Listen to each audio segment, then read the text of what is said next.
One of the biggest sayings that we share in every training is the capacity of your vision is defined by the capacity of your voice. You get your voice to a stage where you can address small audiences, huge audiences, and it prepares you to feel your mission.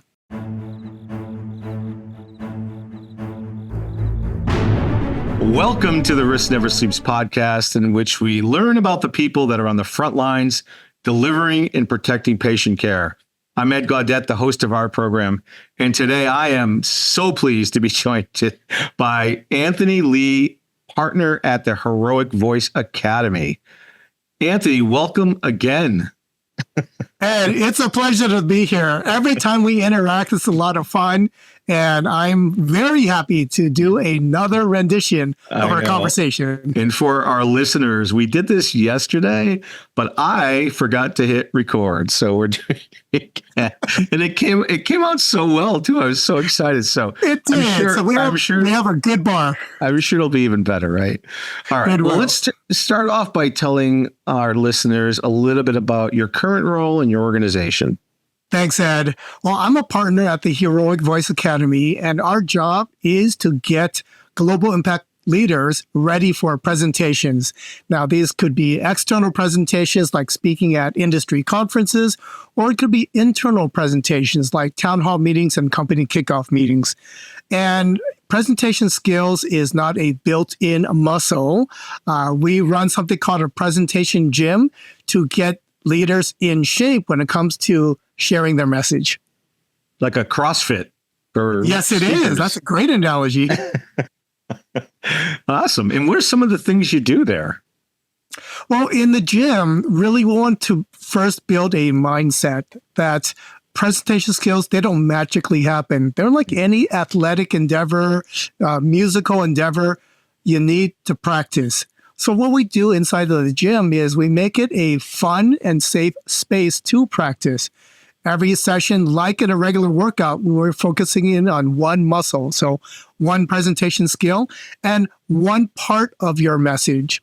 And through each workout, we're looking to get you to a personal best rendition of your presentation that's better than you've ever given before. That's awesome. And why is this so hard for people to present? I know that they do these regular surveys and they ask people what your greatest fear is. And typically public speaking comes out high on that survey. Why is that?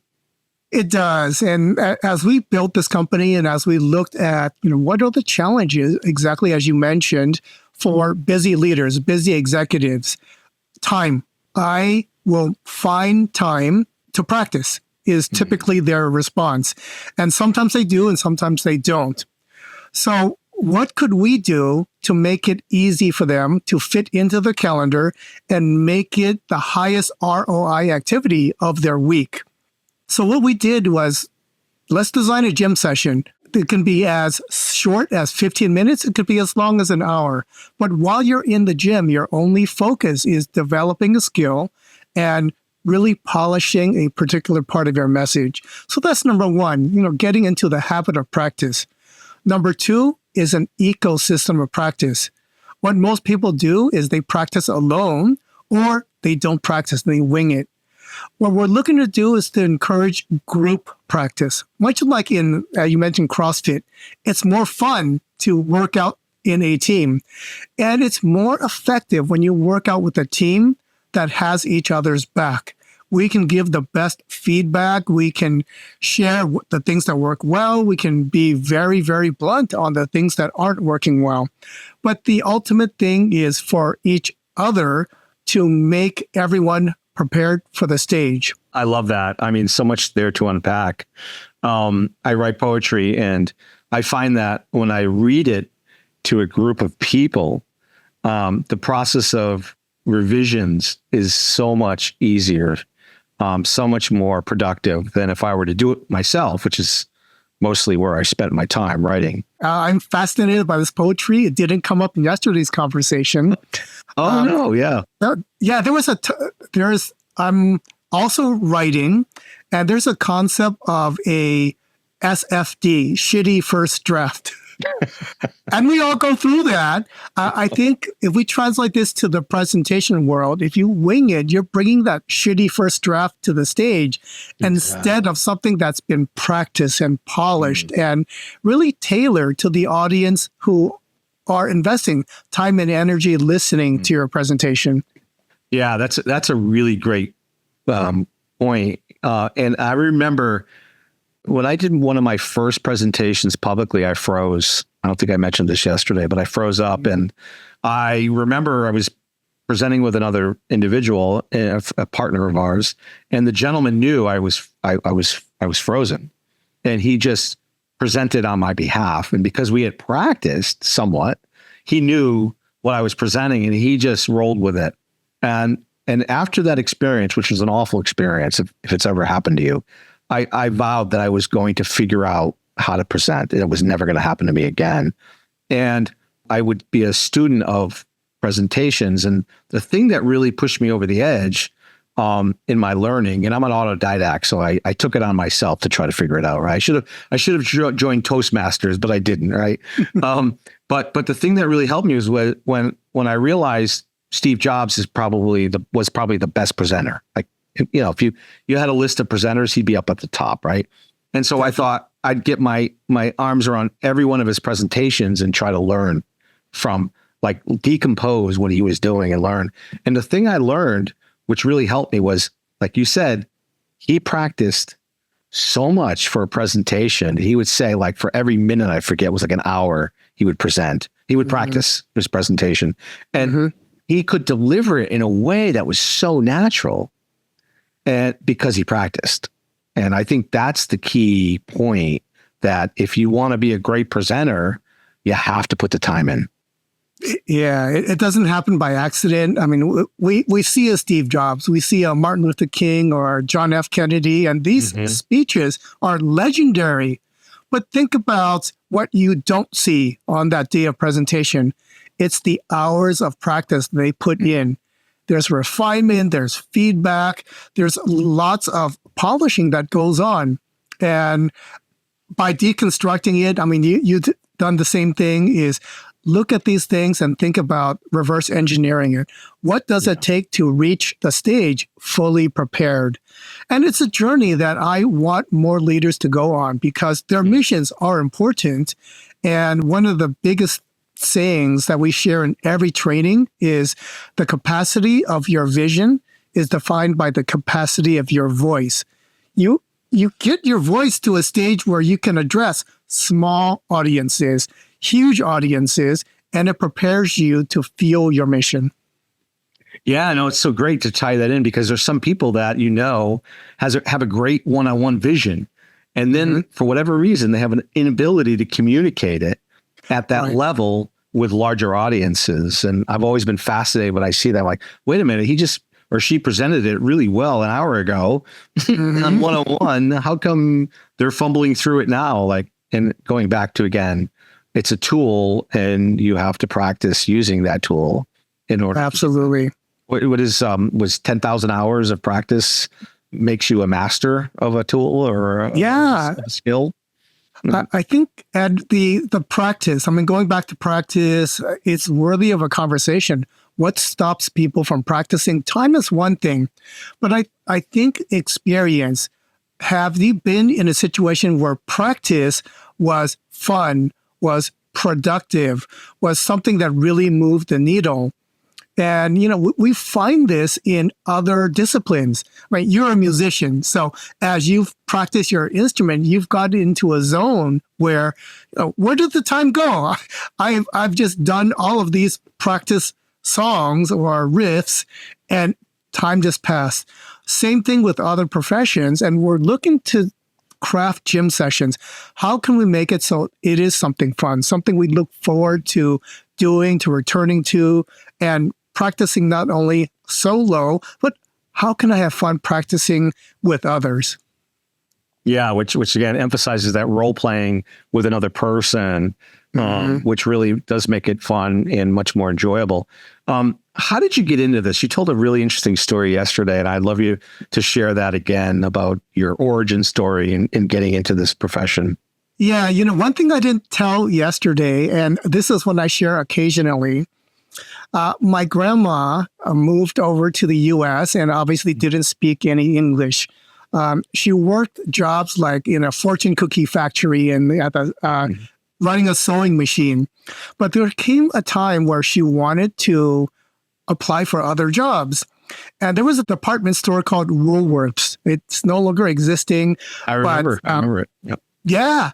But part of it really depended on her being able to speak English and communicate with customers that are behind or in front of the counter.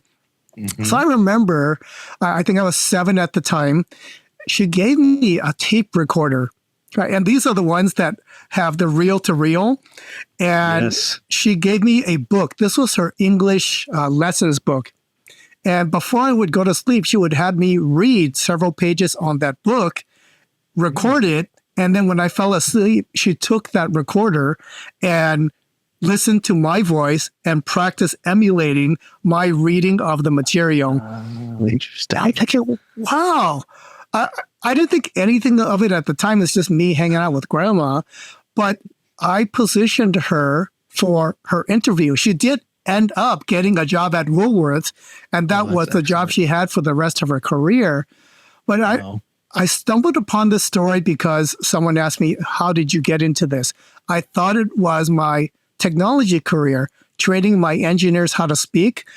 That was part of it, but going way back, what could happen when I empower someone to use their voice to achieve a goal, to achieve a mission, to achieve a vision? So I'm going to go even further back, and it starts with the grandma story, as many of us have. I love that. I love that. Yeah, I have a story like that as how I got into tech, but I won't share it now. But you're right. Like if you go back far enough, there's some link when at an early age that probably was the connection between what you do today. We talked a little bit about TEDx yesterday too, and I'd love to get into that a little more and talk about, I think I asked you the question, what makes a great TEDx presentation? And I think you gave a really elegant answer to that. And would you mind sharing that again? Absolutely. Well, best way to answer that is with contrast. When people see the TEDx brand, there's a desire. I want to get on a TEDx stage. And initially that comes from a selfish standpoint. I want to make sure I'm out there so people know me, they'll buy from me, they'll hire me. But really the best TEDx talks are about the audience. The presenter has done a lot of work understanding who is sitting in the seats, what is the vision that they want, and how can I give them nuggets of wisdom to get them there.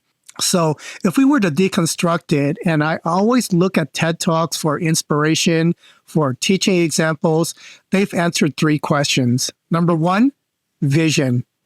What is the vision of a future that they're dedicated to creating? We listen to speakers, we listen to leaders because they have a clearer vision of the future than we have for ourselves.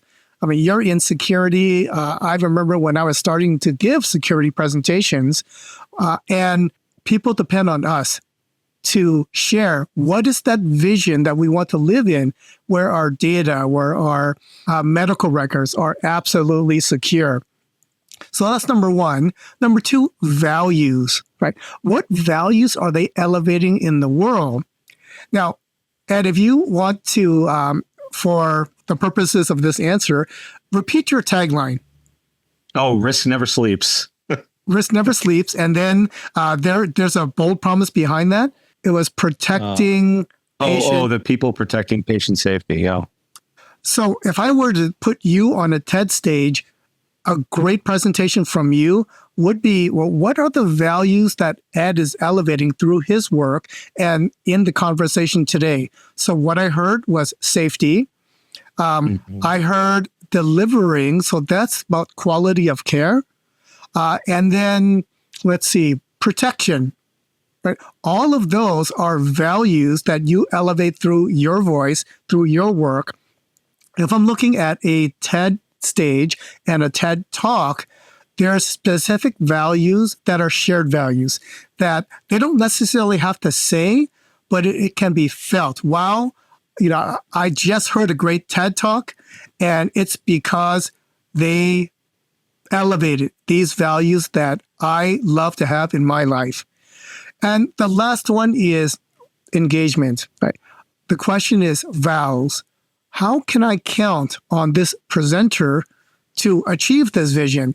If I'm going to approach them afterwards for an engagement, for a conversation, for a hiring for a gig, I want to know there's an element of their character that I can count on to show up in a second conversation. So great TED Talks about those three: vision, values, and vows. Yeah, I mean, it does really support the theories of persuasion, if you will, as it relates to rhetoric, which is, pathos, ethos, and logos. I love the combination of those three things working in concert to really drive, influence, and persuade someone to join you on that vision. Like you said, take the risk to join us on that vision, which is really, really so good. Just to draw context, the TED event that I worked last week, it's called TED AI. So it's not a TEDx, it's actually a fully branded TED event. And the reason why we chose to put on this event is it's a popular thing these days, but the main thing is AI is causing a lot of fear, confusion, and doubt. So the purpose for every speaker that took the stage, whether it's the main stage or the panels, is to be able to put the audience in a better position, right? They understand the promise of AI. They can feel safe that guardrails are being put up to make sure that there's ethical usage of AI.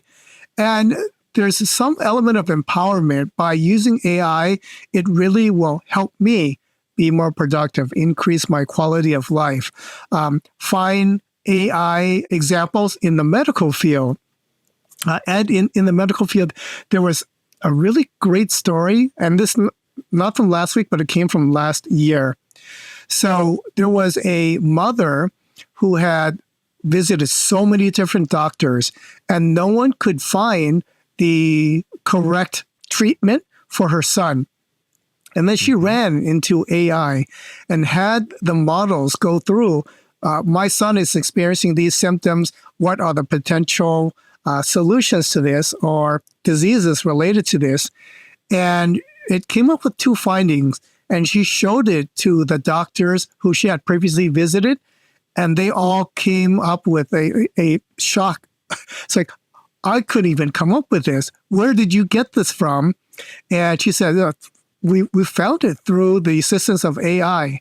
But that put them on the right track for a treatment. It gave the doctor something that wasn't even on their radar. And her son has progressed to a stable state because of that. So the whole thing really last week was about putting into the minds of the audience the possibilities around the good ethical usage of AI. And for the most part, we succeeded. And we're going to have to do this every single year because this technology is moving that fast. No, I love that story, and I love the power of communication and in driving that outcome of not just awareness, but an informed buyer, if you will. And the informed buyers are always the best buyers, right? And I don't mean buying from a monetization, but buying the ideal of, right? Getting behind the idea of AI in a way that's productive and not, based on some fear because of the unknown, right? I love that. I love that example. So you're obviously very passionate about this area in your profession, which is much more of a vocation, if you will. Outside of your day job, what would you be doing if you weren't doing this? Yeah, this is another story that was coming out of the pandemic, which many of us have. One of the things I wanted to learn, I've always been a speaker. I've always gone on stage, and I've fortunately been supported by fantastic AV engineers. So during the pandemic, and actually a little bit before, I signed up to volunteer in the AV booth at a local non-denominational church. And I learned a lot. I learned a lot about the soundboard. I learned a lot about Zoom optimization, about creating an audience experience. But then that got shifted into high gear once the pandemic hit.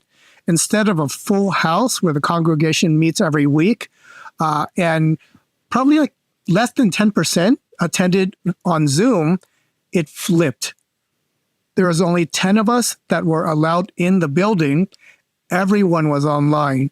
So I had to fast track my skills of how do I integrate the music, the messages, the different voices into a singular, impactful experience at a crucial time in world history. And I had so much fun. I looked forward to every week getting behind the engineers panel and creating this experience.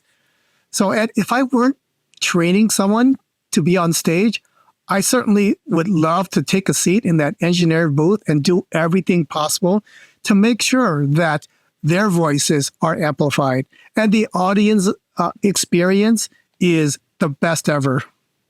That's awesome. And the reason I'm a little distracted is because I wanted to make a point about the sound engineer. I think, as you know, I'm a big Grateful Dead fan. And there's if you were a Deadhead in the early days, you would trade cassette tapes of the different shows with other listeners and other fans and other Deadheads. And nowadays, there's an individual who curates these live performances and then publishes them on these CDs. And so, and I subscribe to them. I get like 4 a year of these live shows that took place. But the point is, the quality of the show is dependent on the sound engineer. So absolutely. So the best shows were produced and recorded by Becky Cantor Jackson, who was one of the best sound engineers that the Dead had, and basically recorded and delivered some of the purest sounds from the live shows. So kudos to you for that. That is a worthy endeavor. I love that. Definitely shout out to all the AV engineers that do such an incredible job. They supported you. They've supported me over the years. Absolutely. And Ed, I just want to put in a tip, for everyone that has gone through our coaching and training. One of the best tips that we give is when you arrive in the room where you're presenting, make friends with the AV team. Right? They're the ones that are responsible for making sure your voice is optimized.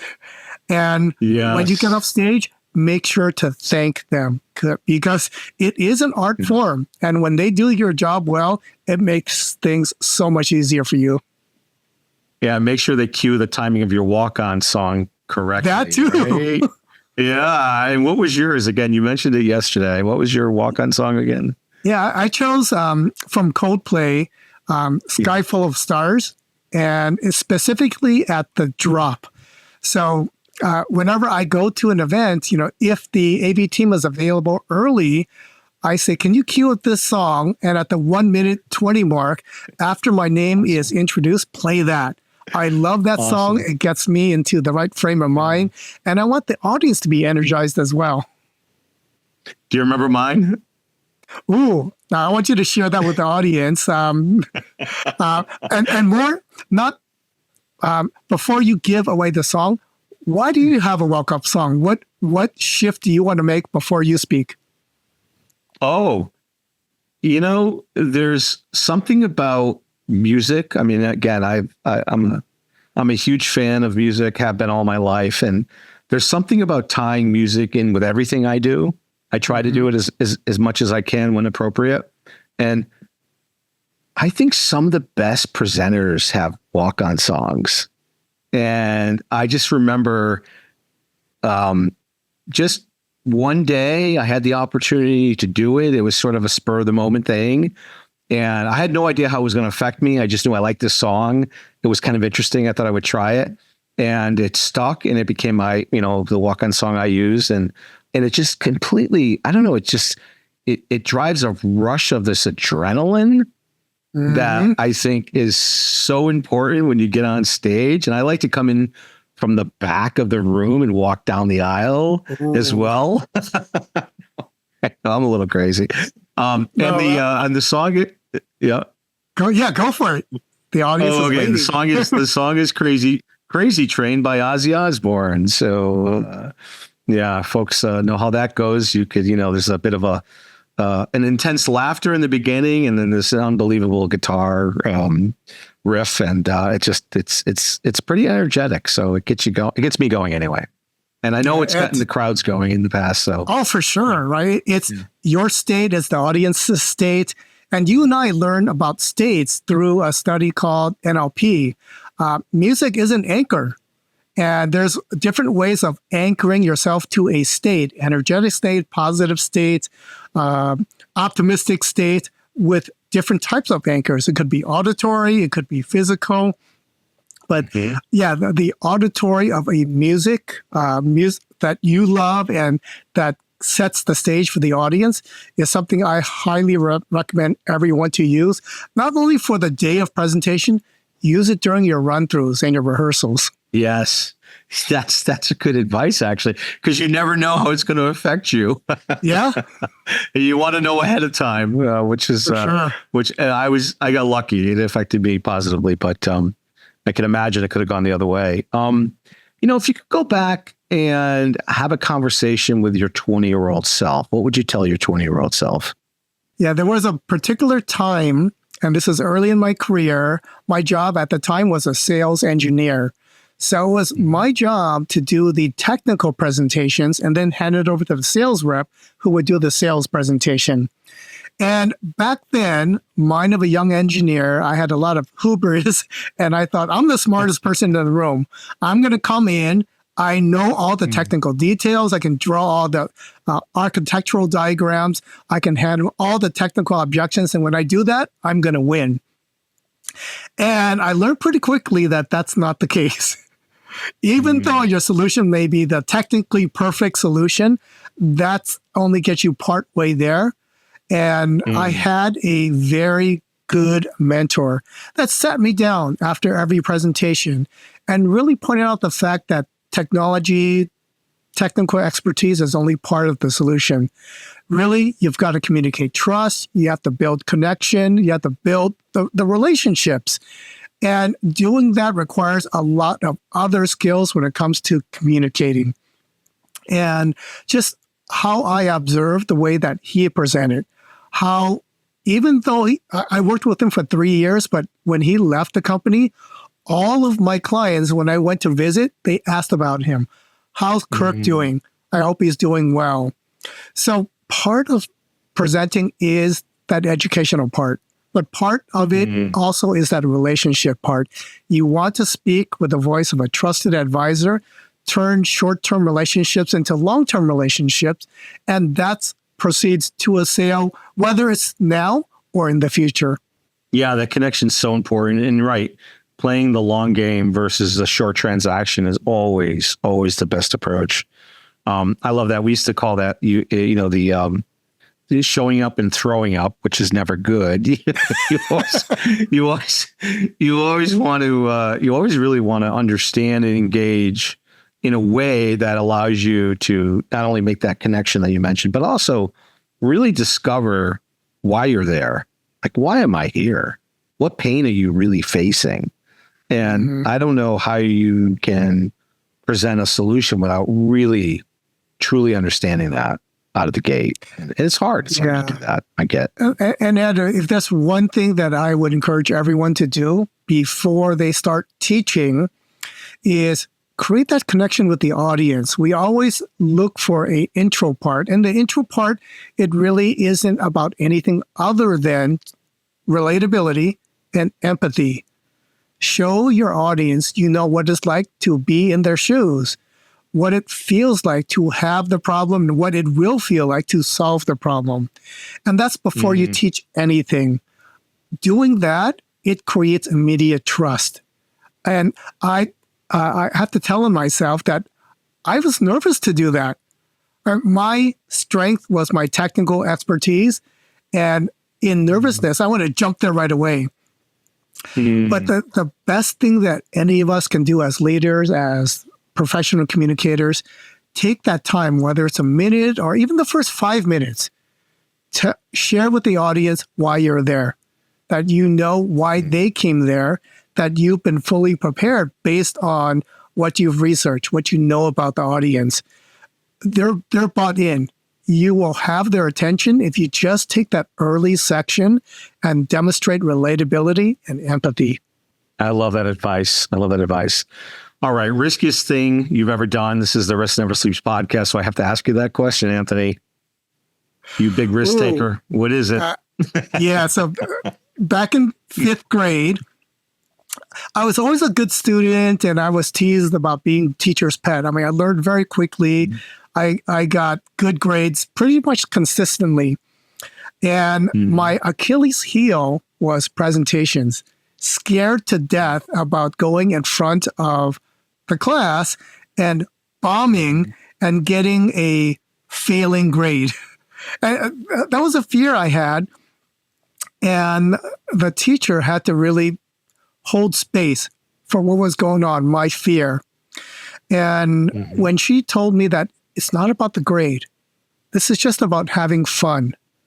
Go up there, have fun, let go of any grade you think you will get. It'll change. And that took a lot of work. I mean, still going up, I'm still fearful of audiences and the grade that they're going to give me.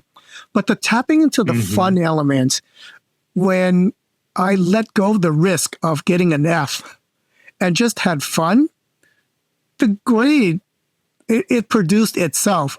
I'm having fun. The audience is having fun. And I did get a passing grade, not an A, but I got a passing grade. But that gave me my first clue. Have fun. The audience will have fun.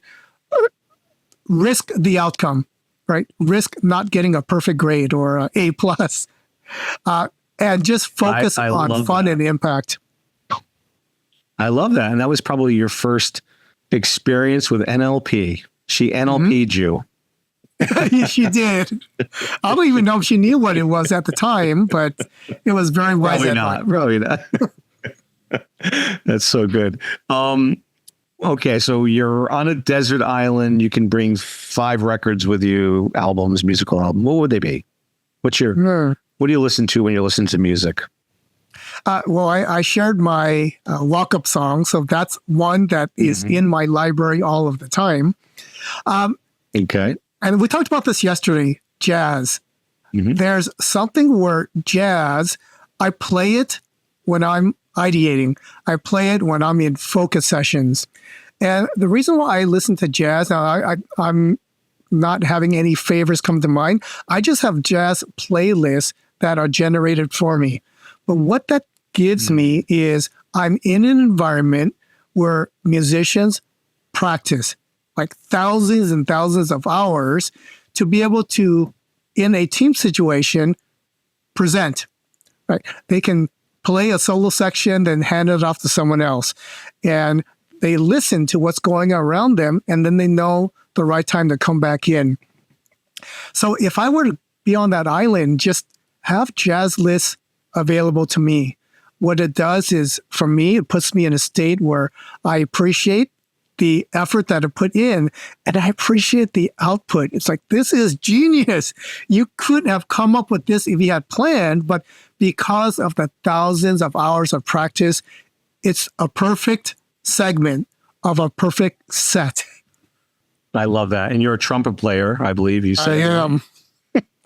Yeah. I think I need Davis, 10,000 more hours to get up to Miles' level.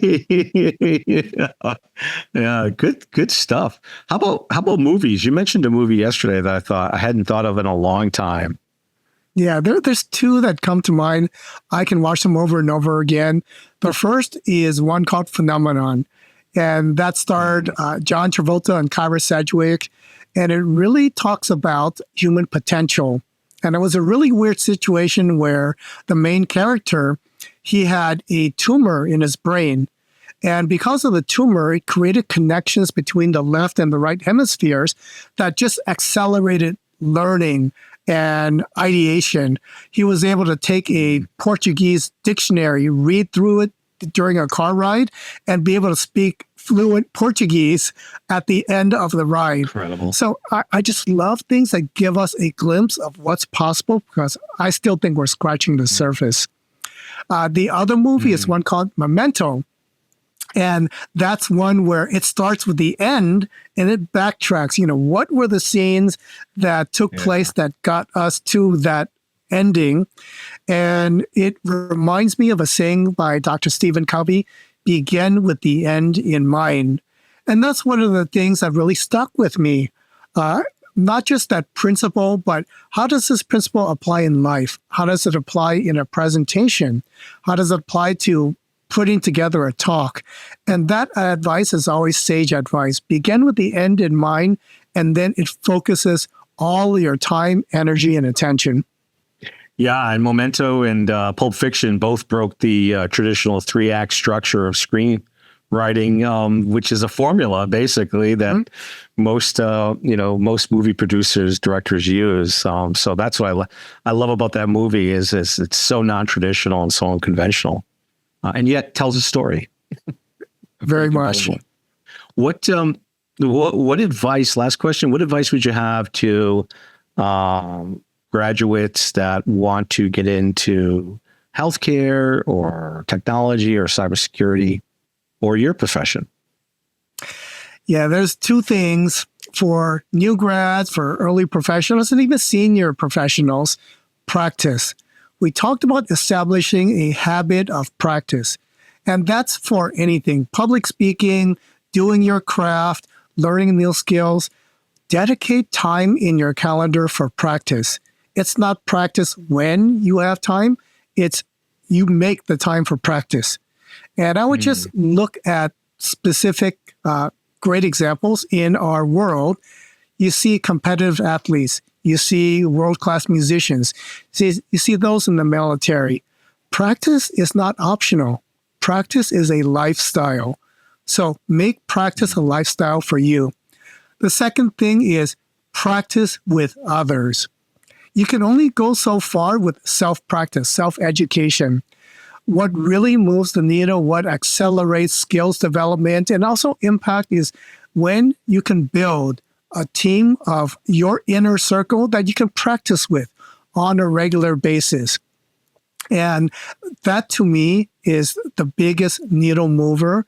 Those who practice with others, whether they're with your team members, with coaches, even with members of the audience, do that and your presentations will always land well. I love that. Dedicate your life to practice and learning. And the combination of those two things will open up doors for you that you never imagined possible, I think. Anthony, thank you for your time. I appreciate you. This is Ed Gaudet from the Risk Never Sleeps podcast. And if you're on the front lines protecting patient care and delivering patient care, remember to stay vigilant because risk never sleeps.